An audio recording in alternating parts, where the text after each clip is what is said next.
सर्व शिवसैनिक बांधवांना आणि भगिनी, गेले काही दिवस आपण पाहतात की मातोश्रीवरती रोजच शिवसेनेमध्ये येणाऱ्यांची संख्या वाढत चाललेली आहे. एक मिनिट, तुम्ही वायरच्या तुम्ही वायर अशी बोलून घ्या. आणि त्याच्यामध्ये सर्वच आहेत, म्हणजे इतर पक्षातले येत आहेत, अगदी भारतीय जनता पक्षातले सुद्धा येत आहेत, इतर पक्षातले येत आहेत, आणि शिवसेनेतून मध्ये थोडेसे दिशाभूल झालेले हे सुद्धा आता परत येत आहेत. त्या सगळ्यांचं मी स्वागत करतोय. मधल्या काळामध्ये जी एक धुळफेक केली गेली होती सगळ्यांच्या डोळ्यात, आणि नाही म्हटलं तरी तुमच्यासारखे सगळे कट्टर शिवसैनिक त्याला थोडेसे बळी पडले होते. आता एक एक एक एक एक एक म्हणजे हवेमध्ये प्रदूषण आहे, राजकारणात सुद्धा प्रदूषण आहे, पण जी धुळफेक होती ती आता स्पष्ट व्हायला लागली. गद्दारी करताना कारण काय दिलं होतं? उद्धव ठाकरे आणि बाळासाहेबांचे विचार सोडले, काँग्रेस बरोबर गेले म्हणून आम्ही युती तोडली. पण स्वतः अगदी गेल्या काही वर्षातला जर का आपला इतिहास काही पाहिला तर मला ती कल्याण डोंबिवलीची सभा आठवते की भाजप कसा शिवसेनेवरती शिवसैनिकांवरती अत्याचार करतोय म्हणून मी त्या मंत्रिमंडळात त्यांच्या मांडीला मांडी लावून बसू शकत नाही, त्यासाठी मी राजीनामा देतो आहे, असं नाटक करणारा पण एक आपण बघितला होता. त्याच्यानंतर एक कारण दिलं, अजित पवार राष्ट्रवादी आम्हाला निधी देत नाही म्हणून त्यांच्यासोबत आम्ही बसू शकत नाही, काँग्रेस बरोबर बसू शकत नाही. आता शिवसैनिकांना त्रास देणाऱ्या भाजपाबरोबर ते म्हणजे विसर्जन व्हायचं बाकी राहिलेलं आहे. जे अजित पवार निधी देत नव्हते त्या अजित पवारांच्या मांडीला मांडी लावून बसलेले आहेत. आणि काँग्रेस सोबत शिवसेना गेली, काँग्रेस सोबत गेलेली नाहीये. त्यावेळेला भाजपाने दगाबाजी केली, विश्वासघात केला, म्हणून त्यांना धडा शिकवण्यासाठी म्हणून आपण महाविकास आघाडी केली. परंतु आता या ज्या काही नगर परिषदेच्या वगैरे निवडणुका चालल्यात त्याच्यावरती सोशल मीडियावरती आता तुम्ही बघितलं असाल की त्यांच्याच पोस्टरवरती सोनिया गांधींचे फोटो आहेत. म्हणजे जे मला शिव्या घालत होते ते अगदी दिघे साहेब स्वतः आहेतच आणि बाजूला सोनिया गांधी. म्हणजे ही सगळी लाचारी ही सत्तेसाठी चाललेली आहे. एक तर त्यांना आता काही किंमत तिकडे मिळत नाहीये. भाजप तर आता सरळ सांगते की फक्त नंबर 1लाच महत्व असतं, नंबर 2 नसतोच. पण त्याही पेक्षा तुम्हाला पूर्वीची म्हणजे तुम्ही जेव्हा शिवसेनेत होता तेव्हाची शिवसेनेची जी एक वट जी आज सुद्धा ठाण्यामध्ये आपण ठेवलेली आहे, तो दरारा हा माहिती होता. आज भाजपचे कार्यकर्ते ठाण्यामध्ये शिवसैनिकांना मारहाण करतायत, पण हे हुकचू करू शकत नाही. याला काय म्हणायचं? लाचेरी म्हणायचं नाही तर काय म्हणायचं? पण मला त्याची चिंता नाहीये, कारण ठाणा म्हटल्यानंतर शिवसेनेचा बालेकिल्ला, आणि तो बालेकिल्ला अबाधित राखण्याचं काम हे तुम्हाला करावं लागणार आहे. आपला भगवा त्याच्यावरती आता मी बघितलं मशाल आहे, पण मी सर्वांना एक विनंती करतोय की मशाल वेगळी ठेवा. भगवा आपला शिवरायाचा पवित्र जो भगवा आहे तो भगवा तसाच राहिला पाहिजे, त्याच्यावरती कोणतेही चित्र हे छापू नका. कारण भाजपचा तोच डाव आहे.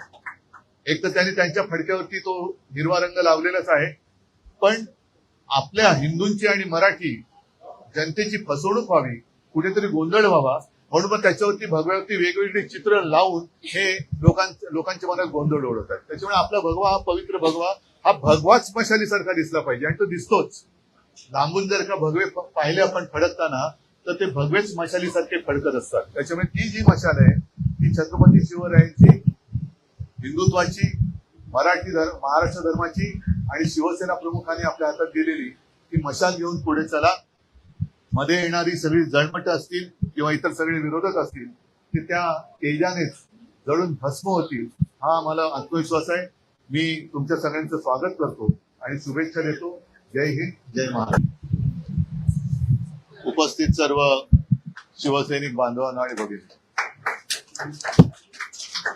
गेले काही दिवस आपण पाहतात की मातोश्रीवरती रोजच शिवसेनेमध्ये येणाऱ्यांची संख्या वाढत चाललेली आहे. एक मिनिट, तुम्ही वायरच्या तुम्ही वायर अशी बोलून घ्या. आणि त्याच्यामध्ये सर्वच आहेत, म्हणजे इतर पक्षातले येत आहेत, अगदी भारतीय जनता पक्षातले सुद्धा येत आहेत, इतर पक्षातले येत आहेत आणि शिवसेनेतून मध्ये थोडेसे दिशाभूल झालेले हे सुद्धा आता परत येत आहेत. त्या सगळ्यांचं मी स्वागत करतोय. मधल्या काळामध्ये जी एक धुळफेक केली गेली होती सगळ्यांच्या डोळ्यात, आणि नाही म्हटलं तरी तुमच्यासारखे सगळे कट्टर शिवसैनिक त्याला थोडेसे बळी पडले होते. आता एक एक एक एक एक एक म्हणजे हवेमध्ये प्रदूषण आहे, राजकारणात सुद्धा प्रदूषण आहे, पण जी धुळफेक होती ती आता स्पष्ट व्हायला लागली. गद्दारी करताना कारण काय दिलं होतं? उद्धव ठाकरे यांनी बाळासाहेबांचे विचार सोडले, काँग्रेस बरोबर गेले म्हणून आम्ही युती तोडली. पण स्वतः अगदी गेल्या काही वर्षातलं जर का आपला इतिहास काही पाहिला तर मला ती कल्याण डोंबिवलीची सभा आठवते. ती भाजप कसा शिवसैनिकांवरती अत्याचार करतोय म्हणून मी त्या मंत्रिमंडळात त्यांच्या मांडीला लावून बसू शकत नाही, त्यासाठी मी राजीनामा देतो आहे असं नाटक करणारा पण एक आपण बघितला होता.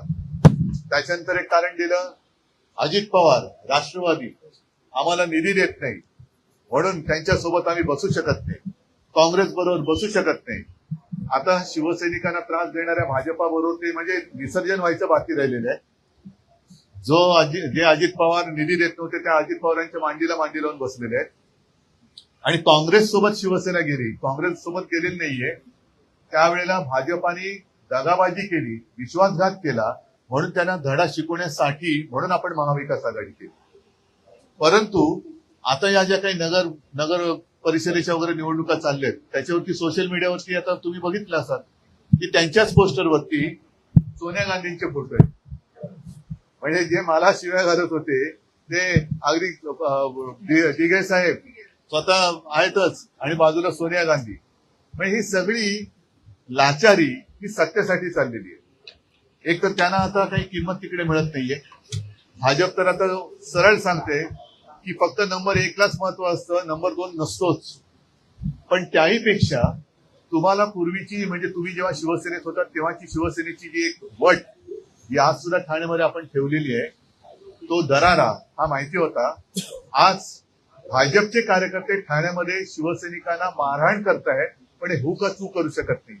याला काय म्हणायचं? लाचणी म्हणायचं नाही तर काय म्हणायचं?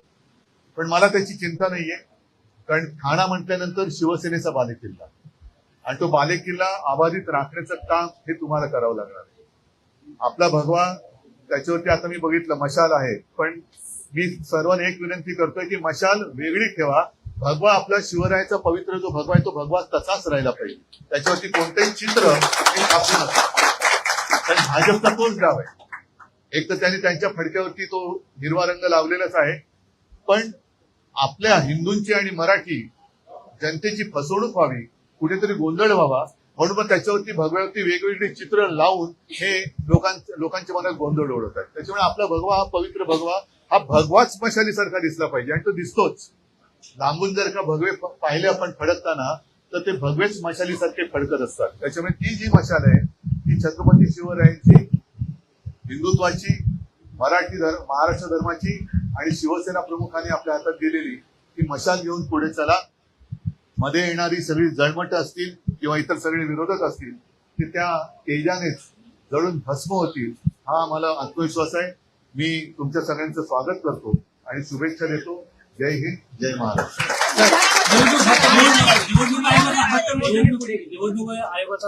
बघा, निवडणूक आयोग आणि न्यायालय याच्याबद्दल न बोललेलं बरं.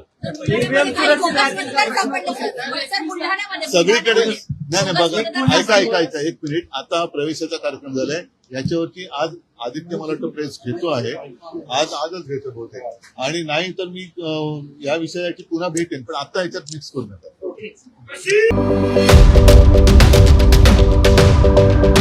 यूट्यूबवर सुद्धा रायगड टाइम्स सर्च करा आणि पहा रायगडच्या कानाकोपऱ्यातील प्रत्येक बित्तम बातमी. आणि हो, लगेचच सबस्क्राईब बटनवर क्लिक करायला विसरू नका. रायगड टाइम्स, आपलं चॅनल, आपला आवाज.